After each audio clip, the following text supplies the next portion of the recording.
천상명의 귀천 보겠습니다. 이 귀천이라는 것은 회귀한다는 거죠. 하늘로 회귀한다. 이게 죽음이란 뜻입니다. 근데 요 그 귀천이란 말 속에 그 담긴 의미는 죽음이 완전한 이 종말이 아닙니다. 다시 원점으로 회귀하는 것이다 해서 다시 자기가 왔던 그 자리로 되돌아감, 이런 뜻이 그 들어있을 것입니다. 따라서 이 시는 그 죽음의 허무함이 아니라 죽음은 다시 원점으로 돌아가는 것이다 라는 천상병님 고유의 이러한 그 세계관의 인식이 들어 있습니다. 이부 시인에 대해서 워낙 중요한 시인이다 보니까 시인에 대해서 잠시 살펴보겠습니다. 서울대 상대를 졸업한 아주 그 수재입니다.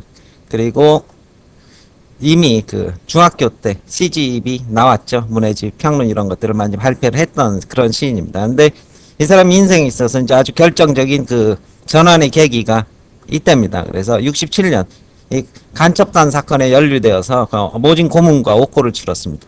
그때 이제 그리고 거의 행렬병자, 그러니까 노숙자 비슷하게 그 전락을 하게 됐죠. 그래 가난, 무직, 방탕, 주벽, 그리고 이때 이제 그 사실상 뭐 그 깊은 심리적 타격과 스트레스로 바보 비슷하게 뭐 이렇게 되는 일화를 남겼습니다. 근데 그 시세계가 그 이후부터는 우주의 근원, 죽음과 그 피한 저세상이죠. 그리고 인생의 보통한 현실 등을 압축한 시인데 그 비통한 현실 속에서 이것을 어떻게 아주 중요한 전사입니다. 달관 초월의 정서를 담고 있습니다. 이것을 모두 수용하고 그럼으로써 삶 그 자체의 고통스러운 삶을 하나의 축복으로서 수용해서 받아들이는 이러한 시문학 세계를 구축했다는 점을 염두에 두시기 바랍니다. 이게 달관이라는 것은 있는 그대로 받아들이면서 그것을 여유롭게 소화하는 그러한 모습이 될 것이죠. 그래서 시집 중에서 괜찮다, 다 괜찮다 뭐 이런 시의 제목만 봐도 아무리 힘들어도 이걸 수용하려는 삶의 자세가 들어있다고 볼 것입니다.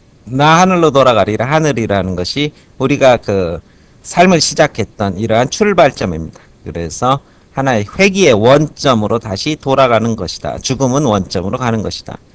새벽빛이 와 닿으면 쓰러지는 이슬이라고 그랬습니다. 역시 소멸하는 모습이죠. 소멸하는 모든 자연의 현상과 마찬가지로 손에 손잡고 인간 역시도 이러한 자연의 일부와는 자연의 섭리이기 때문에 소멸은 지극히 당연한 삶의 과정이다. 돌아가리라. 노을빛과 단둘이서 노을빛 역시 이슬과 동격의 개념이 될 것입니다. 역시 그 떨어진 해 속에서 노을빛처럼 자연의 섭리처럼 돌아가리라. 기슭에서 놀다가 구름 손짓하면은 나 하늘로 돌아가리라. 아름다운 이 세상 소풍이라고 그랬습니다. 아주 중요한 개념인데 이 삶이 아까 그 굉장히 고단스러운 이러한 삶을 뭐로 봅니까?